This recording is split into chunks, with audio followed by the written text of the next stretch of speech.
මට දැනෙච්ච විදිහට දැන් ඒ මගේ යාළුවා කියනවා පොතක් ලේඛකයෙක් කියලා පොතක් එලි දක්වනවා පාඨක විදිහට ඔයාලා කියවනවා.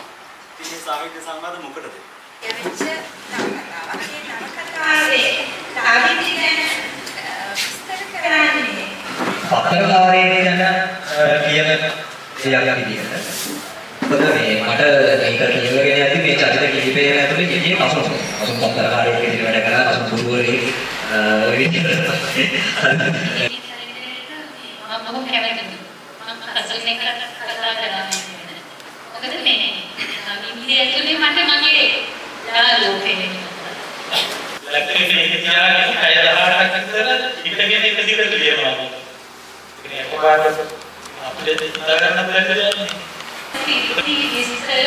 ඉතින් මේ පුංචි දෙයක් සමානලට පොතේ කොටස් ටික කියවලා ඉගෙන ගන්න ඉතින් කුංගාරන්නේ නෙවෙයි.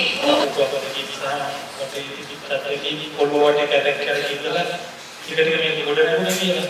ඊගව දන්නේම නැහැ. හැබැයි එතකොට එයා දැන් මම කියන ඒවයි මෙයා කියන ඒවයි අර හෙනුයි මෙහෙනුයි ඔක්කොම අහගෙන ඉඳලා මල්ලිවා අර අක්කා ගැන මොන හරි කියන්න කිව්වොත් එයා අනිවාර්යෙන් යමක් කියනවා.